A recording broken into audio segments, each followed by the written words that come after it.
कायदा सायलेंट होता. तर गाईडलाईन ले डाऊन करण्यासाठी आजचं मॅटर त्या ठिकाणी ठेवण्यात आलं होतं आणि सरकारला गाईडलाईन्स काय असाव्यात याच्या संदर्भात ती विचारणी आणि मागणी करण्यात आली होती. शासनाने पुन्हा चालढकल केली आणि पॉलिसी मॅटर आहे, त्याच्यामुळे असणारा पॉलिसी मॅटर ज्यावेळेस घेतल्या जाईल त्यावेळेस आम्ही कळू असं त्यांनी असणारं केलं.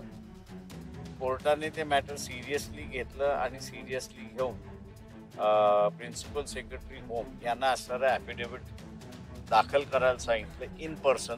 त्यांनी स्वतःहून दाखल करायचं आहे आणि हे पॉलिसी मॅटरबद्दल तुमचं काय म्हणणं, शासनाचं काय म्हणणं आहे त्याच्याबद्दल त्यांनी असणारं विचारणा करण्यात आलेली आहे. इन्क्वायरीच्या संदर्भातलं जे आहे ते सरकारच्या वतीने इन्क्वायरीच्या संदर्भातला एक रिपोर्ट कोर्टाला त्या ठिकाणी सादर करण्यात आलेला आहे. अजून त्या ह्याच्यामध्ये सोमनाथ सूर्यवंशी बरोबर जे अटक होते त्या सगळ्यांची अजून साक्ष झालेली नाही अशी असणारी परिस्थिती. ऑर्डर काय नाही, शासनाची आजची ऑर्डर जी झाली ती की प्रिन्सिपल सेक्रेटरी होम यांनी ॲफिडेव्हिट दाखल करायचं की हे पॉलिसी मॅटर जे आहे हे तुम्ही कधी दाखल करताय आणि 3 ऑक्टोबरपर्यंत त्यांना दाखल करायला सांगितलंय आणि 10 ऑक्टोबरला ही मॅटर पुन्हा 2:30 वाजता हिअरिंगसाठी ठेवण्यात आली. एक कॉमन प्रश्न म्हणजे दिल्ली सुप्रीम कोर्टात आणि मुंबई उच्च न्यायालयात बॉम्ब ठेवल्याची अफवा आणि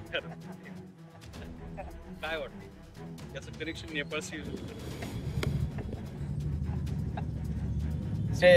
मी मागे म्हणालो होतो की बांगलादेश मध्ये उठाव झाला, नेपाळमध्ये उठाव झाला. आता भारतामध्ये काय होतं ते बघितलं पाहिजे.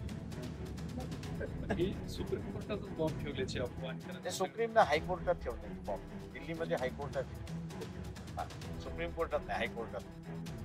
अशा अफवा येतात सगळे घडतं. थँक्यू.